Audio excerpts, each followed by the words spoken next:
Right. Okay. Welcome, Nadav, to Thank you. our project raising. We're going to be raising his project Digital Native Academic, stands for DNA, a education, I want to say reform, but I feel like there's a much better word than that.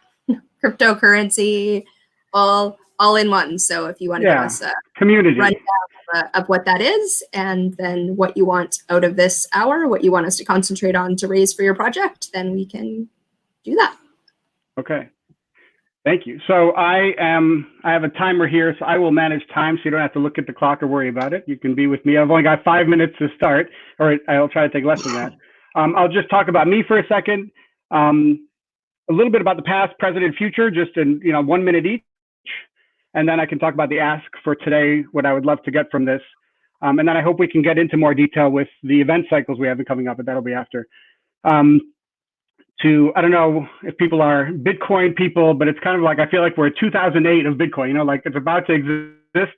I'm seeing this momentum and interest that I've been working on this for 20 years, and suddenly people are ready for this.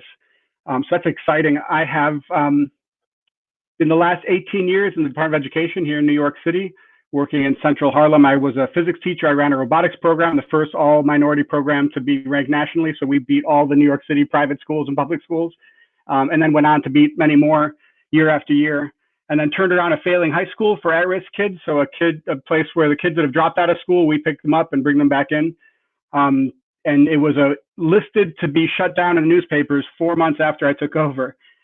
And then less than 2 years later, we were an A school, well-developed, maintained our rate so they couldn't shut us down. We dodged that, which is rare, and it's a testament to my staff and my students, not to me. I'm leadership support to them. And so all the work that I'm presenting here is idea that I've stolen from my staff, who are the experts. So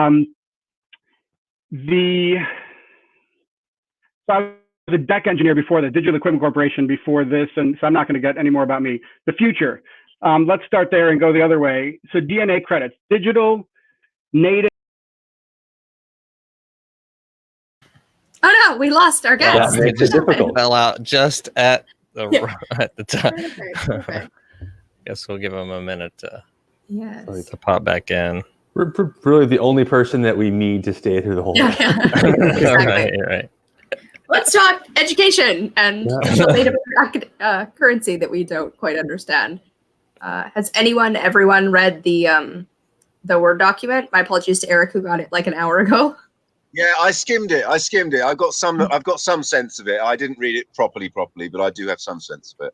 Yeah, I mean, to be honest, he's absolutely preaching to the choir. He didn't need to convert me. Do you know what I mean? There's only the last couple of pages, which is actually the thing itself. The rest of it is a lead up to it and why it's important, and all the ways in which the current modality fucks everything up and so on, which I'm absolutely completely on board with. So yeah, it's always I did not see the Word doc. How was that shared? I believe I shared it in the FOWF previously. I think so. Yeah, the Google Doc that's above. There we go. I see it. Yeah, I read the first page. Let me just re-click on that to make sure. No, that's projects. That's our other thing. I've got to open in another tab. I can paste it in the all right. The private chat. Yeah, I just missed it. Well, I could definitely do with him explaining the system itself, because I don't really understand it. I mean, I absolutely understand the philosophy behind it, but the mechanics I don't really understand. So I'd be very happy. Yeah, I'm very much the same. I love the idea of improving education. Very interested to hear his approach. No, I have all the questions about the cryptocurrency. I'm like, wait, how does it generated and how is it allocated? I missed the part about cryptocurrency. Or even just what thing. does it have to do with education? Yeah. I mean, I haven't read the Word document. I mean, I haven't read the document at all. But so is it actually cryptocurrency, or is it just? From my understanding, before he gets here and proves me wrong. Other than sitting exams and so jumping through the traditional hoops, it's another way of generating credit. Credit of attainment for the student, right, and for teachers as well. It can go both ways. As I say, I don't fully understand it, but that's the notion behind it. I mean, it seems to me a necessary first step, not wanting to use this as a forum for my own projects or anything. But I mean, it sounds like a really great first step would be to get rid of standardized testing. I mean, just get rid of it first of all. You know what I mean, and prepare the ground for a brand new structure. I Yeah, don't know if any of you read my yeah. post on this notion, but I think maybe we can kind of just discuss things in the same area until he comes back. I don't know, Jubilee, are you able to chat with him somewhere also? I did just send him a message Okay. in Facebook asking if he's coming back, but he's not green. You know what I mean? It doesn't show he's online, so he might have had full He may have internet. lost his internet connection. yeah, it looks that way. But Eric, that would be an interesting discussion. I agree that standardized testing has its challenges, and it seems to have had a negative effect over the last decade since we implemented it in the States very strongly. But I am not aware of any alternatives that also have that solve the problems that it did to some extent solve. What were those? So that'd problems? be an interesting conversation. So what are those problems that it purports to solve? So one of the problems was an inconsistency in education, so that quite a lot of people were being not educated. Now we still have that problem to some extent, but it because some people were just passing kids on the tests and cheating and stuff. But there was a big problem where some and the tests have got easier, and they changed the grade boundaries in different states to accommodate the actual scores of the kids and all of this kind of thing. I mean, it's a nonsense. It's a complete nonsense. Well, yes, but that's all implementation. That doesn't say that standardized testing is bad. That proves the implementation is bad. So fair enough. There still might be a better solution, but I don't think just taking it away that may be better than where we're at because the implementation was so bad. But rather than doing a fairly decent implementation of it, might be better than the status quo before we started doing it. And what about the problems that it creates that I outlined? Do you see those as being either solvable in the frame or not being particularly big problems? I didn't dig into your post. I wanted to, but didn't find the priority. So if you want to state those, we can keep discussing unless Jubilee or Adriel wants to move on to another topic. No, I mean, education's what we'll talk about until he gets here, and then we can do that, or we can just raise. If you want to just list them out. 7. I listed 7. I'm not sure I can remember them off the top of my head, but I'll do my best. Give me your best one. Nadav's back. Nadava. Where did I lose you? Oh my God! I did my 5-minute spiel, and then I looked up and nobody was there. What happened? Where did it I was go when out? you started talking about the future. Yeah, you said digital native, and then it cut out. The future and work back, and then you disappeared. And you can still see me now. Yep. Yeah. Yes, now you can. When I'm looking at my notes and stuff, what the hell happened? Oh my God, I'm so embarrassed. Okay, well, there we go. So should I just jump back in? I don't know. I'll set it for 2 minutes. We're not very strict on the timing, so. Okay. Oh, you're not. Okay. Okay, good. So sorry, everybody. Okay, I'm back. So a true digital native mindset is a return to humanity, right? We were robotic in the industrial age. In the digital age, we have robots to do the robotic paper pushing, number crunching stuff. So there's a return to our humanity. A digital native wouldn't be somebody that's captured by digital devices, giving their attention to somebody else to benefit. It's somebody that knows how to manage their attention. So mindfulness or work ethic, using your attention to produce work. So the whole basis of this system is quality student work. That is that's how we build academic capital. And this whole, the event cycles that I'll talk about, if we go into a little more detail about how it works, are based on a community coming together like we're going to do here in Harlem, or we have been doing and got interrupted, but we're going to restart. And you produce high quality academic content with kids. The kids produce it and you guide them. I could talk about, let me just skip right all down. I think you guys get most of the context of that kind of that coercive top-down educational model was good for industrial education. It just doesn't work anymore for us in the digital age. And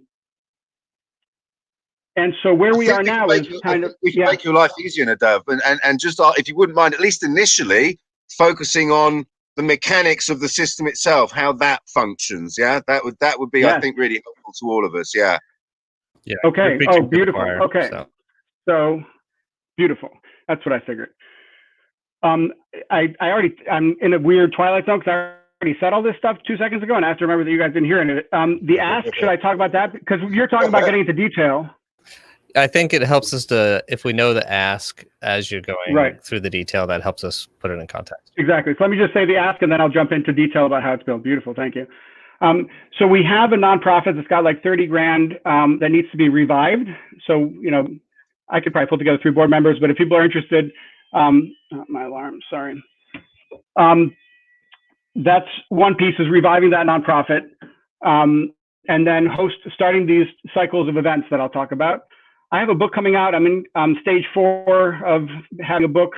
I have a final manuscript. It's been edited by a great editor. The cover design is almost done, and it's just that last step to publish. I just decided to not use the publisher. That was, I'm going to just do it myself. If anybody knows about that, I'd love feedback on that. That's number 2. And then I think the most important, I should have put it first, is the site for that nonprofit.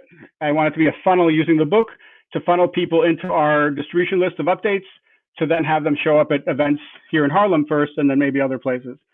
So that's really where the core of my work is. Somebody knows how to build those funnels to get from interest in podcasts. If I go speak on podcasts, to get interest to a site, but then I collect email addresses, and then I can get people at events. Okay, so how it works.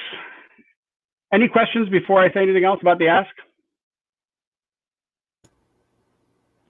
Great. No. Yeah, go ahead. Yay. So we're going to launch. I'm not principal of the high school right now, so we're just going to recreate what we had running there for the 7 years I was there.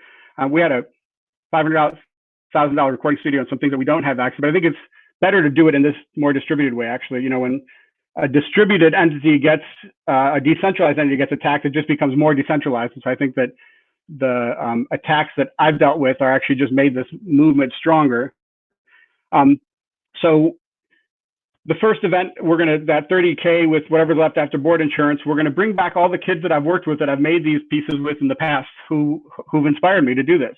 We're gonna have an event for them only, a private event for them, introduce this concept to them, and have some of my staff that will be there that are already part of this to think about some early pieces that they could do, and see who's available and who's interested, and start developing educational capital there. Now, the system, I have it worked out from kind of playing with things for so long, but I think the way to design it would be to build demand for technology instead of building technology to imagine a demand. So I just want to have these events, and if we could have some engineers present listening, they could probably see tools that would serve us to then be able to, my wife's sister is building the same thing in Japan, and she's dying to have some shared resources there. And there's a whole movement in Japan to opt out of high school completely.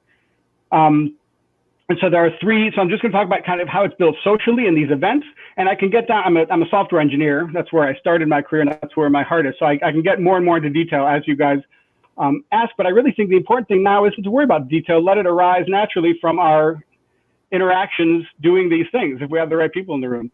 So the events, there are 3 levels that a model we're using, and I should give credit to the guy that created this. I don't know his name off the top of my head. But a lab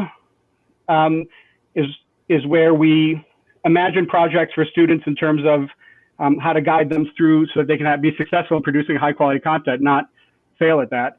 The studio, where we work with students, it's what we call Super Saturday at my school. We all come together on a Saturday, a few Saturdays in a row, and work with the kids and see what work they've done and get feedback, right? That's the studio. And then the salon, where we share the kids' work at the end and show the ones that earned a credit, that made it onto this blockchain. But if we can keep the pieces high quality, each piece, even if the website just has the pieces and it's got no technology behind it, it'll start earning capital, and we'll start building infrastructure based on actual demand, that people have we're going to break something, and then we're going to need support that technology can help us with. I'll pause there for a second, and then we can start going more technical, depending on where you're interested. I think I'm still kind of at a loss on the overall concept. And that may be some stuff that you spoke about but I mean, you've mentioned something instead of high school, and you've mentioned building content. Is the content that they're building, is the learning experience the students building the content, or are other students expected to make use of the content? But the students are generating the content, and for credit. And so what I'm really doing is, if Bitcoin is a ledger of accounts for monetary value, whatever you call that value, this is a ledger of accounts of these credits of academic, like if they're social capital, academic capital, right? So they upload a piece of work and they get a credit. I have a question as well. So if a young person was to decide to enroll in your program, right, and skip high school and, you know, engage in a series, undertake a series of projects in exchange for credits, and they do really, really well and they get a whole bunch of credits, right? Do those credits currently allow them to access any higher education institutions? Are they recognized at all by any other higher education institutions? Or is there a process by which that is underway for that to happen? Have we lost you again? I think he's frozen. I think he's frozen. I think he's blinked in 20 seconds, so probably.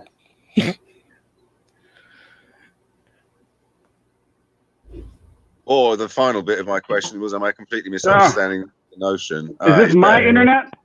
I think so, yeah. Yeah, I think we're all seeing each other pretty well. So you guys, yeah, I promise you will get the notion. I'm going to move in the house and see if it makes a difference. Eric, I had, because with the cryptocurrency, which I think will help answer Eric and Bentley's question, is how the cryptocurrency is generated. So when they do a project, if I understand it correct, they create a credit. So that's how it's generated. But how is it? Right. And that is also how it's dispersed. So if you're part of that project, you get a credit. But if there's 20 people working on a project, do they get 1/20th of a credit, or it's generating 20 credits? Thing to fill in there, then you don't not go to school. This is like AP exams, right? Do you guys all know? I don't know if you're all in the U.S. Do you all know what the son of a gun? I do know what AP exams are, but you're Connections. We're not getting great volume, like great sound quality. yeah, it seems like It's gotten worse. I think it's worse. Yeah, I think you're better off back where you started. Wi-Fi.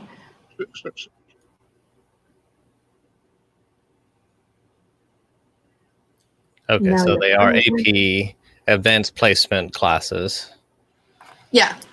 And so I think his was more about, I guess, that instead. So, and then, I don't know. I'm answering for him because he's frozen, because I did read the thing, but I didn't quite understand it.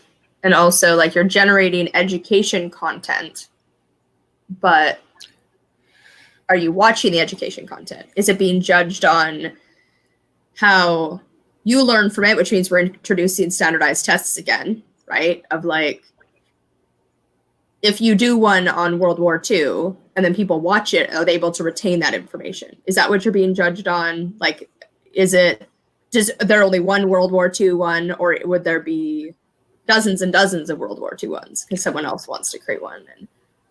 So the part that's confusing me about it is even before that. So it looks like you're getting credits for creating content, not for viewing or using the content. Right. Yeah. Well, then what's the point of making the content if no one? Well, I mean, I think the idea is people watch it because it's fun, like it's educational, and that part of the people. And I can see that content creation is probably one of the best ways to learn something is by teaching. Yeah. But the thing is, eventually, all the thousands of people need to learn the same thing. If their goal is to create teaching content, no one's going to view that content, which is fine. But I wouldn't call it creating content if no one's going to use it. You know what I'm saying? It's more like an exercise of constructing content. In general, is like, what are you incentivizing? Deb, are we back? Can we hear you? My internet provider right now, but am I back? I don't know. I just reset the router. Seem to be able to hear you now. Yeah. I don't know. Okay. All right, so we were generating questions for you without. So it's a cryptocurrency that is created when people generate content, and it is distributed based on that you created content. So if you create a video that explains the history of World War II, and there was 10 people working on that project, and yes, it gets a credit, do they each get 1/10 of a credit, or do they, No. it generates 10 because there are 10 of them? You guys are getting down to, okay, so the economic part, like we've skipped over a bunch of levels, which is fine. I love that you guys are down there. It's so rare that I talk to people that are interested there. So it's a basic income guarantee. So they get a wallet that gets a disbursement monthly for a small number, depending on what the inflation schedule for the monetary value is, right? There's, it'll be easier or harder at different times. And we can talk about that monetary policy level too. But some kids in each geographic region would get a basic income guarantee for having created whatever you can create metrics to incentivize, right? They've demonstrated that they can master their attention, do quality work, and that people actually watch, right? So yeah, I think that's where Jubilee's at, asking the detailed lessons. I'm still stuck at the top level. So regardless of how it happens, the students create educational content. They are compensated for that if it works well. Who's using that educational content, and is the compensation based? I mean, Good question. Who's using that content? And is it is it metric, like to get that, is it based on entertainment value like YouTube, whether people want to watch the content? Is it on retention, on whether it's unique and there's not many people who created content in that area? Like, what is the actual, I'm sorry, I don't know if that's with Bentley's question. If not, and sorry, one final bit, because the question then becomes, who becomes the arbiter of whether or not it's deserving of credit? Thank you. Yes, that's exactly right. Right. Well, I have a 5-page summary of a lot of this I shared, and after this I can share with you, but let's try to get to it now. So let me start. So let me just try to remember Bentley, the original, and I think we can weave into those and you guys can guide me. Yeah, maybe it'd be good. Let's get like a 2-sentence description, because I don't think the core, I think everyone's making assumptions on what the core is. Yeah. So what would help, what really helps Bentley, I think what would, and I'll answer it kind of in an intellectual way. What helps is to see it in action, to see it happening, to see what was happening at the school for the past 7 years. And I have hundreds of videos just to show you some of the content. So you get a sense of the kind of quality content that can get produced in this context. And the content that I have is mostly done at lunch, after school, like not for credit, because, but we did get it into the system itself. And this is part of the system. This works like the AP inside the current system to opt out of some testing. So I'm not starting a new educational system.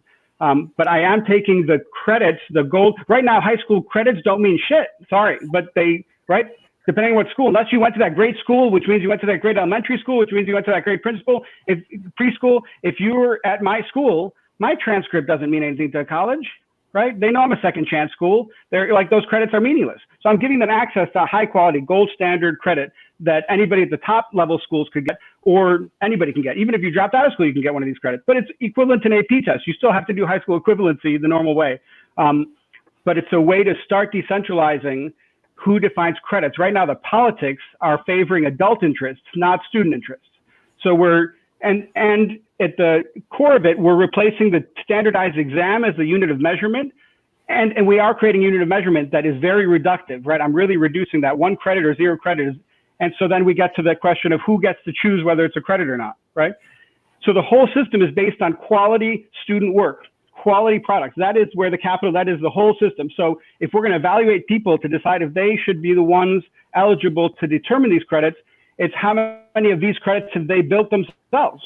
How many credits as a teacher working with students, how many of your students put up credit that? Uh-oh, we're losing audio again. Am I back? This is so frustrating. Can you guys hear me again? Yep. Yeah. The video is choppy, but we can hear you. Or maybe not. Harlem Wi-Fi. Harlem Internet. And I think that goes to like a whole other question, which is, for them to do good internet. is that although these technology credits are accessible down the line, having access to the cameras, having access to better internet, having access is going to, of course, make the process much easier in the richer neighborhoods than it does in the ones that have less capacity, or if you are at home to do this yourself, right? I love that. Yeah. So that's my favorite question to answer. And I've got, so that I work with foster kids. Like, this is my population. So if I don't serve my population, then I would be some snaky bastard, right? The way those basic incomes are organized, the smart contract that runs those basic income awards, how you determine who gets a basic income award, it's through these geographic zip codes, but digitally designed zip codes, that the app generates to decide what local area you're in. And we use physical location as a proxy for race.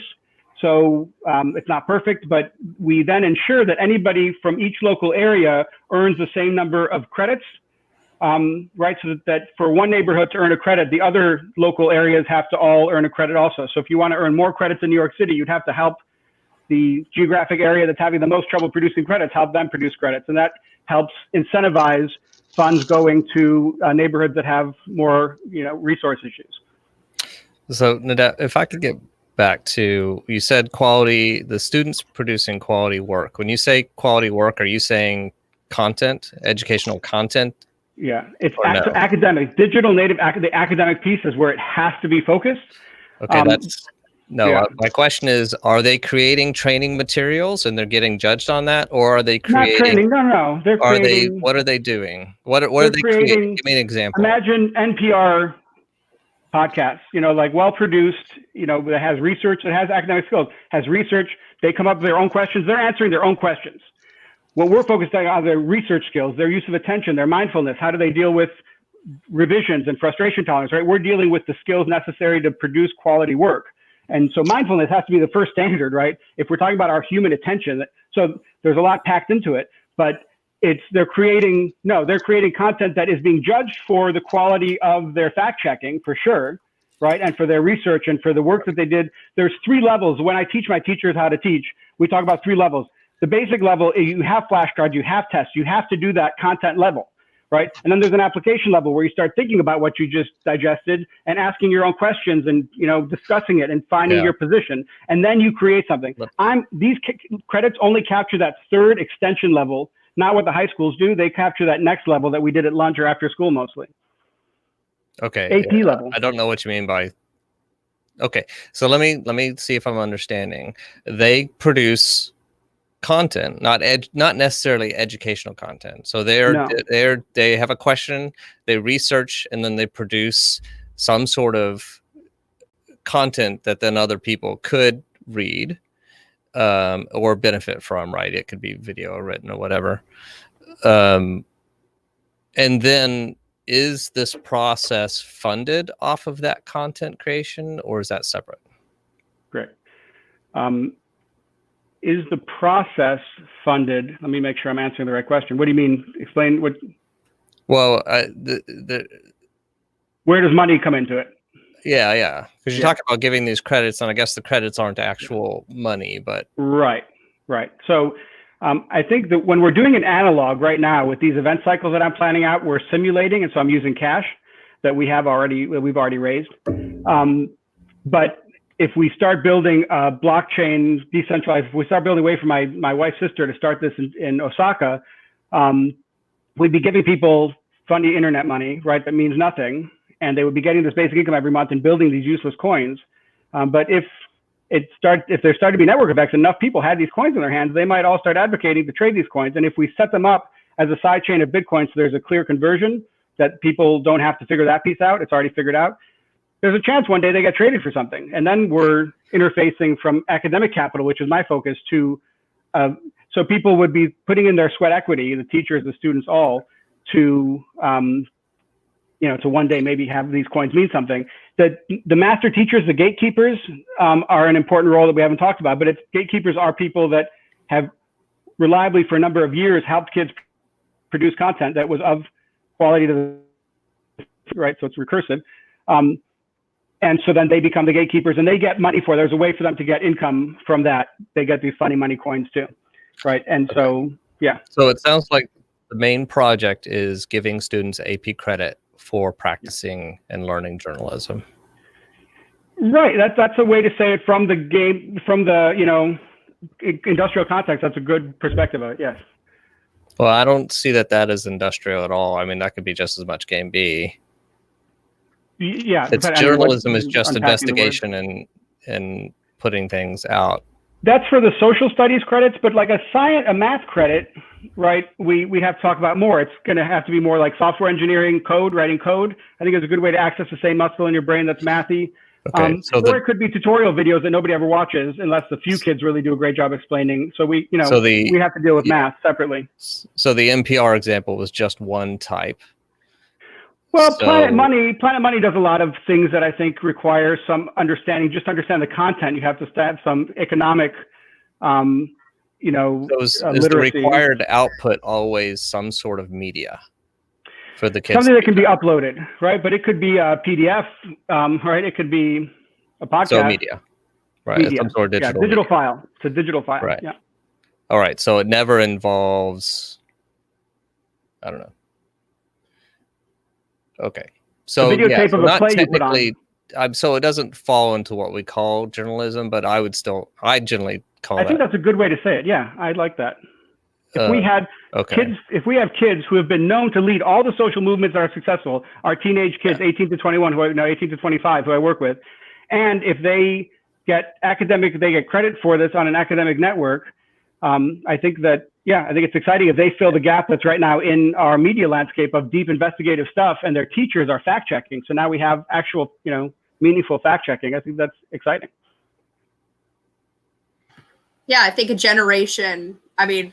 our generation is kind of screwed, but the generation coming up, being able to do actual, I can't even think of the words, to look critically at what's happening and be able to critical thinking, be able to critique each other's and have that critical thinking is huge. That's it. And even if we mess this up and do a crap job of it, that measuring quality student work is still going to be better than standardized tests. And when you say quality student work, it's really judging that final media that they produce. Who's judging? So these gatekeepers, and they would be getting this funny money too, that if it had value would be, and they are people who I think it should be 10 years, but we have to start doing this and see what it feels like. But I think it should be people that have a rate of acceptance of their students when they upload a piece, the percentage of those pieces that get accepted onto the network, that you have a high percentage, success. So you've kind of normalized your practice with the existing gatekeepers for a number of years. So you've invested many years of your work. But my teachers did this in their classrooms as their practice. The ones that adopted it just did it as part of it. So they didn't do it separately from school. And it helped their classrooms be more interesting. My social studies teachers making movies is much more fun than the crap they used to do. Going out in the street and interviewing people like Vox Pop was much more fun of a lesson than listening to the teacher lecture. So, this stuff, once we make it available, I can't imagine what the community is going to do with it. And the important thing is to build it in a way that it self-improves. So my stupid ideas disappear very quickly, and we forget that they ever existed, and something much better can show up. And that's why we have to open source version of it. Our demand of doing this in reality builds the technology rather than trying to build a tool first. And so built into the system, even if the cryptocurrency breaks it because it's incentivizing the wrong thing, built into the system is a way to correct that, because then people can do investigative journalism on that and can figure out a way to maybe not have the cryptocurrency. Wait, I couldn't hear any of what you just said. My internet burped. I hate this. That if it's constant, that was Bentley who dropped out. That having the incentivization of any currency is always going to be gamified. It can be problematic. And so it's like introducing an incentive and then seeing what happens. But in this case, because people can see what happens, they can do investigative journalism on it itself and improve the system. I hope so. Yeah. Yeah, I love that. Cool. So I just want to get back to your actual aspirations. I don't know how well we can do any of these, but that you want to revive the nonprofit. So I don't know exactly what that entails, but board of directors and to do that. I mean, we can't do that, but we can maybe help you brainstorm and refine them and how to do that. Or you also said self-publishing your book, and then the website for events, which to me, you said it was the number one, and I think that actually is what we could help with as far as that. Not necessarily creating the website, but I think that like this is the thing that you're doing, right? Like digital uploads are the thing you're giving currency to. So having somebody work on the website from within this community, having them brainstorm possibly what that looks like. Is it one person coding it and then putting it up and they get, the currency, or having a group of them brainstorm, like follow this process, the lab, right? Imagine what a website looks like. Then the studio of actually creating the website, and then the salon of like launching the website. So do you guys know Zach Stein? No. He's the lab with me. He's the one that I'm doing the lab part with, him and Nathan Snyder. And I love, Jubilee, I love you. That's exactly what we're doing, right? We're using this model for ourselves. And so one of us stands in the student role, one of them stands in the teacher, we call catalyst role, and one of them stands in the gatekeeper. We've actually been using this model to generate the content. You got it exactly. You're way ahead of me. So the site, and it could be something as simple as helping me get on podcasts once the book is out. But the site part, tell me more about what you need to know from me for the site. I have an idea. I have a pretty good idea of, but somebody that understands funnels is the piece that I'm not expert in, that can just guide me through maybe a phone call that help us walk through. That would be helpful. And then grunts. I need, if you guys know that book, Dividing Pie or whatever it's called. We just need grunts at some point to start doing the work. But we'll have that out of our events. I'm not even worried about that. We'll have our first event. We already have that fundraised. Like we will, if nothing happens, we're going to move on and get a much bigger community to ask these things of.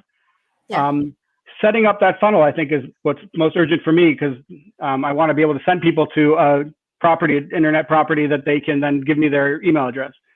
And this is also like what you're focusing on is uploadable content, but there are so many supporting roles that aren't uploadable content. Like, hey, who is the idea people who can think of what this website could look like, right? Because if you have your idea and then you have to hire someone, whether they're paid or not, they have to take your vision and make it real. Whereas if you have a dozen kids getting together and brainstorming what they want this to look like, and then they're empowered to want to create it together, right? And figuring out that process, it's its own thing, which is very different. But you want to have something before you even have that, so that you have a landing page, which is, I think although I'm not the person to talk about this, I think Adriel and Bentley would be, is like a landing page with MailChimp account associated. That's it.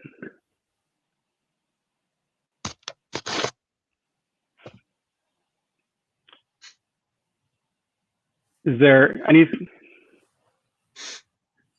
there a question for me that I can answer that I can? So I'm curious that having earned these credits, on what can they be spent? What can they get for you? What good are they? So George Mason University had a blockchain conference there, and I met the administration, and they're willing to accept them like AP credits, and we can work with the mastery.org folks. They have a much bigger community of schools that accept their transcript, which is exactly this work. They're a little bit ahead of us. So once this stuff comes out, they're just going to be ahead of everybody. So this is an existing model. This already exists elsewhere. You're replicating an existing model, basically. Yeah. Right. Yeah, okay. That's right. I think also, why is that existing model? What are the limitations of that it can't roll out, or it could? You're just filling a hole where it hasn't got to yet, kind of thing. There's a whole story in there. I was running a school and we were doing this, and I had no interest in going beyond my school. And then I got taken out of the school, and all of my staff kind of fired, like we all got blown up. So now we're recreating that because we want to continue that work. That work was I moved in next door to the school for a reason, and all of my staff, like we had something working together with these specific people. Like I have a team and we love working together. So we're just going to keep doing what we do. But that's what happened, is that the Department of Education, in their wisdom, terminated our program. I just had a thought from before about using the credits, because the point is, if they're tradable, then the currency becomes much more valid, right? Like the that's credits are not tradable. The credits are like a high school transcript, right? It's your credentials and your skill set, and it's all skills based. So it's what skills you've mastered or had experiences with. The currency that you earn the basic income with, yeah, that's a currency that you can do whatever you want with. If you find ways to trade it, right? That's two different things. The credits on the blockchain, the ledger of academic capital of your credits, ones and zeros, is just your transcript. Right. So you don't spend it, you keep it. Because you'd also said something about like getting hired and it could be a bonus, or the university could give you a scholarship based on it, but that's based on the currency part, not right. So if you have this funny money and nobody trades on an exchange, a smart employer, if you watch these videos and said, wow, these are really high quality, I would hire these people, could say, hey, I'll trade that funny money and give you a sign-on bonus with it. And then they're stuck with this funny money. And then there's more people fighting to make it real, right? Because then the university or businesses that hold it would say, hey, we need to get rid of this and maybe we can get some money out of it. So we just want it to spread as much as possible in the community. And I think the fact that right now digital cash is being designed, we haven't created that yet. It's an interesting time culturally to introduce education at the foundation of our digital cash economy, right? Yeah. Okay, so sorry, I'm confused. What, if any, link is there then between these academic credits and the currency? Earning the academic credits gives you and it's the contract or the logic for doing it has to be totally transparent, so everybody knows how it works. But there's some logic that certain people earn the basic income by earning these credits. So most people wouldn't be earning the money. Most people would just be the credits to go to college or whatever. People who are really good, basically the smartest people. If they were needy and they were really smart, then they would earn essentially a cash reward for being like high level contributors or whatever, right? With geography, with it equalizing across geography, so that one neighborhood can't be earning them without the other neighborhoods also earning them. So it's like the top earners in that neighborhood get. But let's say in one neighborhood here in Manhattan of high level contributors, which there's likely to be, right? What if there's an uneven distribution of high level contributors across neighborhoods? Right. Why are you flattening this out? I don't understand. Ibrahim X. Kendi talks about you can be racist or anti-racist. You can't be agnostic. You're either intentionally trying to stop a system from, and I think, but no, there's a point to this. I think in a digital economy, to create a digital credit system for digital education that doesn't include diversity, it's just like our gene pool. We want to mix our gene pool to be healthy. We need diversity to educate our kids, at least where I live. If I may say so, it's doing the exact opposite of acknowledging diversity. Yeah, it's stamping out the diversity. The diversity exists. Yeah, there are more people contributing here than there are here. Therefore, there should be more people earning money here than there is here, right? But however, you're actually reversing that diversity in favor of some preconceived notion of, you know what I mean, of we can't be racist or whatever. But if you're get to go to a top high school where your parents are paying tens of thousands of dollars, the chances are you can create better content because, quite frankly, your parents can pay someone to create better content for you, do the editing, add the music, do those things for it. And so, if you're top in that, the top 1%, and maybe there's 5,000 people that they're the top 1%. But if you're doing this on like the local library computers and your system doesn't have, I think this is a way to equate for it. And there is that built-in system of the journalism reporting, so that if it is highly problematic, rich people move to the poor neighborhoods so they can be the top earners and they do all that things, then it's in the system to figure that out. And it's artificially imposed. I mean, it is artificial. And you could, I agree with you that we're imposing, and think about it, and we have to unpack this a little bit, but think about gender. We're just going to say that both genders have to equally, should that be right? Should more guys do it? Should more girls do it? Maybe, I don't know, but we're saying, let's just make sure that we don't only do it to one side, Nadav, could I get, I think you talked about when I blipped off. Could you quickly summarize your asks again? Yes. So just kind of where we are in reality, we're about to start these cycles of event here in Harlem, hoping to generalize them to other people to be able to do the same thing. We have a nonprofit that needs a board to take it and say, we'll care for you. It has money in the bank already that we are going to spend for this first cycle of events. So it's that landing page that's credible enough for the nonprofit that we can ask board members to come take it on. And we only need 3 really. So I think we can do it, but just the landing page to have some credibility and somewhere that when I talk about my book, the book should be coming out soon and I'll go on podcasts that I can send people to a page and get their email address if they're interested in, our newsletter or our events. So you kind of, so let me make sure I understand. You're saying you would like to have someone help you create a landing page with an email collection form. Yes. Okay. Yeah.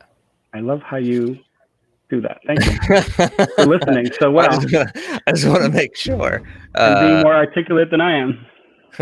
I mean, the other things that I think you could use, I think you could use some workshopping on your pitch or your description. Yes. For the project, which of course you'd have to kind of handle when building a landing page for this. Yep. Yeah. Yeah, we have it down to 5 pages, and now we need to get it down to a page with no words on it. You know. Are these the 5 pages the digital native economic credits? Yeah. Problematic. Yeah, you need to get the idea across in 2 sentences, though. Somehow or other, you've got to get the flavor, the essence, the spirit, whatever of the idea across in the first 2 sentences, and then expand from there, right? And I don't feel you've got that yet. I don't feel you've got a clear distillation of the essence of the notion.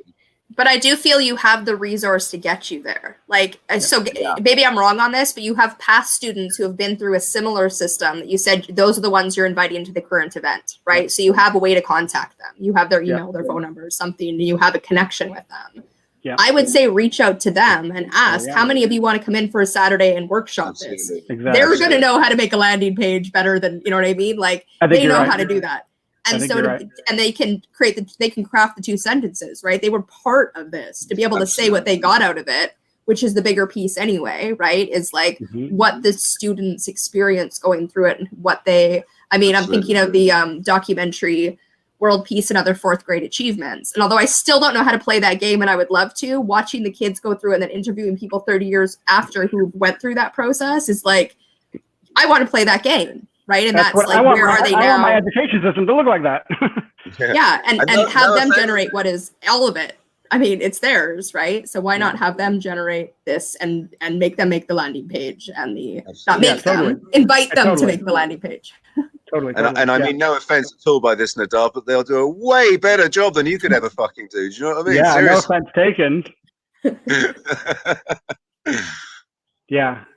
Yeah, absolutely. So it's the board, I guess, getting that stuff up and running. And let me think I mean, I think we're kind of rolling. Yeah, I think just having people that are passionate about this, especially if you have people in New York, and you know what, having engineers in the room when we meet to then debrief and see what they're seeing, I would be interested in if there are people in New York. Yeah. And I don't know the audience that well, and I'm sorry to not know you guys well enough.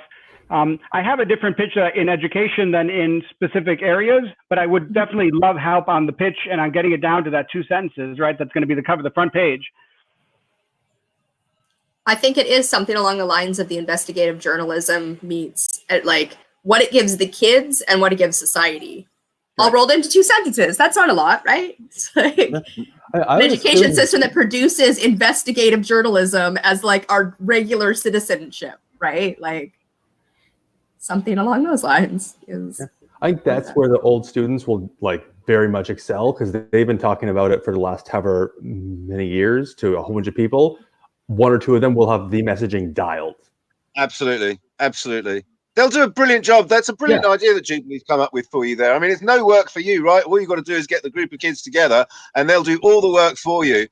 Yeah. And they'll do it for everything. That's for the messaging. That's for the website. That's like, you have the whole lot.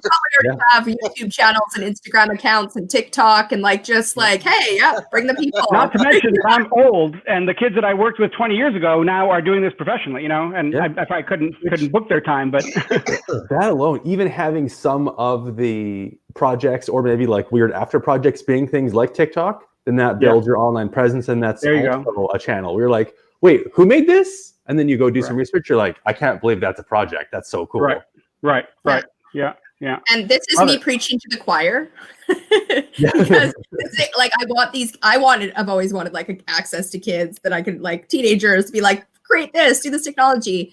But the more you can let go of your vision of what cryptocurrency and how that's going to work, and the more you can let them generate it, the more they're going to be behind it to do all of it, to be like, hey, this is how it does. There's like the foundation, the like skeleton, the blueprint, and then they add the meat or build the thing, depending on which of those analogies you want. That they like sit there and smoke cigars and drink whiskey, whatever. You know what I mean? They'll do all the work for you.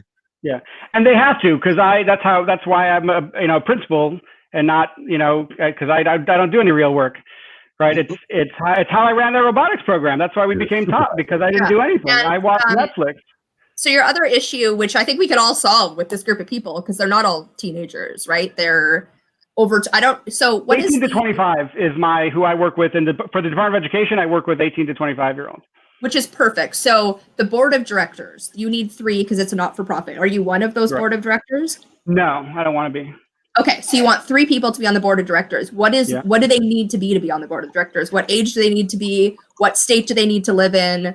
Do they need certain experience? I mean, traditionally for a nonprofit, they need to have money, and they need to have friends who have money. Okay. The kids don't have money. They might not have friends with money, but they very likely have, they might have media presence, and they might be able to figure out the marketing piece without needing the money and the outside force, right? Like Bernie Sanders is making more money than the other politicians because he's tapping into this different way of making money that is a tiny bit from a bunch of people rather than a bunch from very few people, right? And I feel like you've frozen. You can always rewatch this. that having like the board of directors, if there's legal rules, I missed a lot of what you said. Yeah, go ahead. That they have to be a certain age. And you also 3 is the minimum, right? You don't necessarily, and you don't need to necessarily pay them because it's a not-for-profit. Right. And so having them, if you're generating what we just talked about and having them come together and create the website, you can also ask them about the board of directors, right? And maybe this is different Saturdays or different outcomes of like, hey, who wants to be on this board? You have to be 18 if that's the rule. You have to live in the state of New York. I don't know what those rules are. Right. Yeah. But and then by the way, like full transparency, we need money. Like, you know what I mean? Like normally who would sit on this board would be philanthropists who have millions of dollars and friends with millions of dollars. But what can we do that's different than that? We still need the money, but how can we get the people to sit here? Because when you're doing an education one, like to me, you would want the gatekeeper, a student, and a catalyst, you called them, right? Like that would be kind of a perfect board if there's only 3, because you want each of the stakeholders to be there representing that. And you want them to have the perfect combination of traits. So 3 is probably not the number. It's probably going to end up being more than that. Thank you. I just had a breakthrough in that. There's, I have a board that was on the board for this nonprofit before it got shut down. When they shut down my program, the board shut down. But I have a bunch of people with money, but I don't think they're interested in Robert's Rules of Order type board at this point. But if there was a board run by students and they could observe and they could be the money, I think they would be much more inclined to participate, right? So let the students be in charge and let these guys just watch the video afterwards or whatever. They don't have a big commitment, but they can just kind of oversee. And if they get inspired to give, they can ask their, like they can do some of that for the kids. I think that's great. Yeah. Because we have them. I know them. I worked with them for years and they want to work with this. So we already have them. I was trying to go in a different direction with a different community, but maybe we mix them together. Yeah. And I feel like the students that are magical in my head are also going to be great at crowdfunding and like social media and the things that are the new way to make money, which is like having 10,000 fans giving $1, giving 10,000 fans giving $100 each is like, mega money, but that they can tap into that. And these people are older and have connections and resources as well that come through this, and they have a story with it, which is huge. And we have frozen again.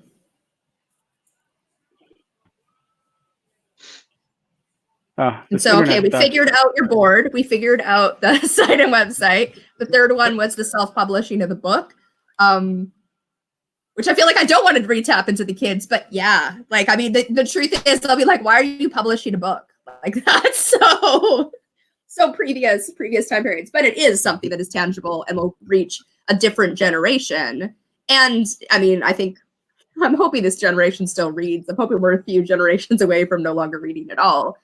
But having how to self-publish. And I feel like there are people in the Game B space who have self-published and can be a mentor in that realm. It's just about posting it and that's also with Together Tech's mission, right? Our meta project, like that's kind of the skills of, what is it? The skills share, where you're not necessarily going to do the self-publishing for someone, but to be able to have a mastermind group or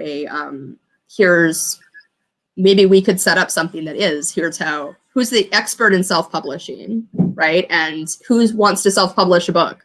Come and have a conversation about what you've learned, what you used, and maybe nothing comes of it, and maybe something does come of it. So I know you were cutting out there, Hijab. I was saying we fixed your nonprofit, right? You got the board. I hate the internet. Sorry. And we figured out the website, and I just figured out self-publishing for you while you were. Thank you. I love the internet. Wait, hold on a second. No, but yeah, you're right. The kids they're not kids anymore. But yeah, I think it's going to go. We just have to keep going the way we're going. Mm-hmm. Right. To get yeah. So I don't have anything else to say. The book will come out soon. I'm excited to get more feedback on that. So that'll be fun. And so what I was saying about self-publishing was that I think there are people in the Game B space who have self-published books, and to find them as like a mentor to just kind of most people in the Game B space are open for an hour-long conversation about pretty much anything, especially if it's their area of expertise. Self-publishing maybe isn't their area of expertise, but if they went through that process, they're ahead of you, right? Which is kind of part of the Soup, that's all I need, right? Because it's just with foster care and all my life, the more I can flatten the learning curve by somebody else's frustrating learning, the easier, right? I'm gonna trip anyway, but I'd rather minimize. Yeah. So with our kind of more meta project, we have this vision of being able to skill share and being able to reach out to the mentorship. We don't yet have, of course, that system. This is part of creating that system. But I think what we could possibly do is have an hour-long conversation, not with us, because one of us can facilitate it, because I'm not interested in self-publishing. I don't have a thing I'm trying to self-publish. But to put out there, even if it's all non-experts that show up, right? Even if it's 5 people who want to self-publish a book and no one self-published a book, you're still going to have more brain power in that room, digital room, than without that, right? And so what have you tried? Where are you in this process? But hopefully there's also people who show up who want to help with that process, right? Who are like, I self-published a book. I'm a little bit of an expert in that area. That sounds fun. Right. Yeah. Good. To do that. Perfect. And so that's something that you could just put up in Zoom, or I could put it up in Zoom, and then have like a time period that works for you, clearly, since you're going to be there. And then finding other people. Might be crickets. It might be that nobody shows up. Those things happen. But it's worth a try. Great. Yeah. And I'm on vacation all week, so my schedule, I can accommodate anybody's schedule. So that's okay. Yeah. Perfect. Yeah. All right. So just on the site, on the Facebook page? On the Game B Facebook page. Yeah. I feel like there's enough people. I don't know anyone who's doing, there's podcasts. No one's kind of said I'm trying to self-publish book, but there is. There's so many writers. Is like Brent trying to self-publish something? I don't know. I feel like it is more article type stuff, but there's still enough interest there that I think there's. It would be great to. I would love to use the book. I don't need to make money from the book. I get paid enough. I would love to use the book to build a community. So maybe PDF versions to get the email address. Like that kind of funnel is what I don't know how to do well. Is it chapters I give away in PDFs? Are there different? Like how do I make people feel like they're getting something special and end up mistakenly at one of our events? If I can get them to show up to an event, I'm good from there. Right. Because every time anybody walked into my school, like they never left. That's how we got so many volunteers. And I think because it's the kids, it's not me, it's the kids. They're irresistible here in Central Harlem. They really are. They've experienced things that none of us could imagine, and they're adorable at the same time. Like you've already written this book, right? So it's all done. It's all done. Publishing it and doing something else isn't the option. You want to publish it because it's something you've already done. It's just about getting it. Yeah, and I hold no value in books. I think I did it to work out my own thought process. I don't expect anybody to read it, but it does go into the details of everything we've been talking about here and some historical context. Because the other option besides a one-off conversation, which is how this probably will start, is putting something out and seeing to want to come to, is like in that conversation, having a conversation of who wants an ongoing co-op council on self-publishing, right? How if you're meeting weekly or bi-weekly of hey, what have we done that's next, right? Because as you're all working through that process together to self-publish your book, you're going to come up with obstacles and help each other. Yeah. Create that, I love it. right? Great. Yeah. And those things might even already exist outside of the Game B space, like in Facebook groups of like people self-publishing their books, right? That are there. And in fact, tapping into that and then inviting those people, but then they're not necessarily Game B practicing Rule Omega. Or they might be, because it might just be something that comes naturally to them. Yeah, that's great. Yeah, if it can be like an hour a week that I get together with people to talk about, and we use that to drive things forward, that's perfect. Mm-hmm. Very doable.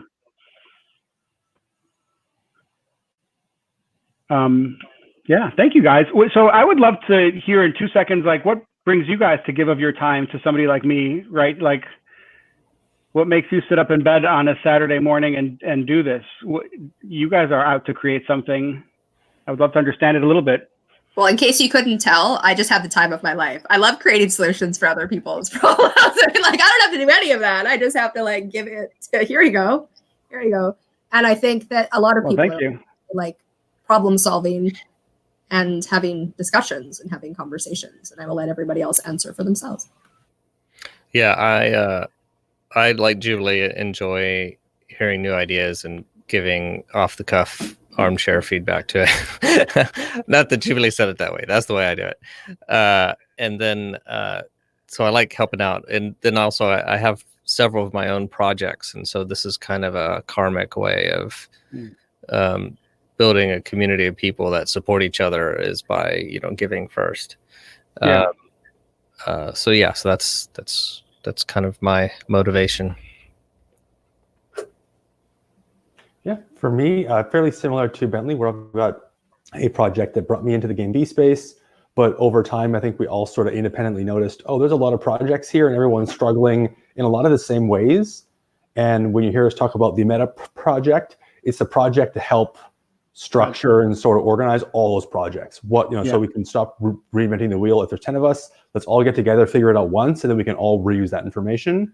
To me, that's the purpose of these meetings, is so that like, if I have the same challenge and you have the same challenge, we brainstorm, start to see, the common themes over time, and then start to build a playbook for here's what any project can do, and here's what certain projects might want to try as well. Yeah.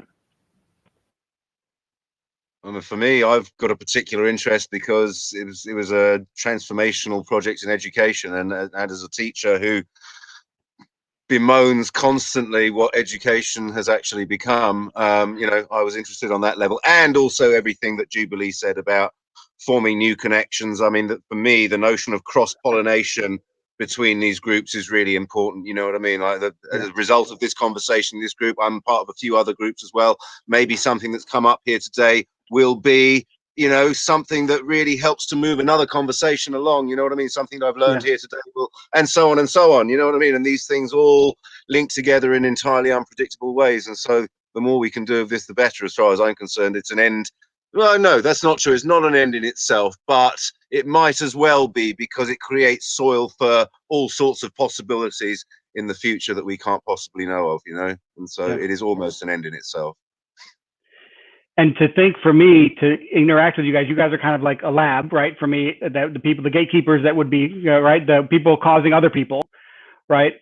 And it's to think that a group of people like you, with your generous hearts, would be the ones working out the how to define quality work, working out the nitty gritty of how to decide what work is quality and what work isn't, versus Cuomo and the politicians who spend no time, and lawyers who've never walked into an effing school building.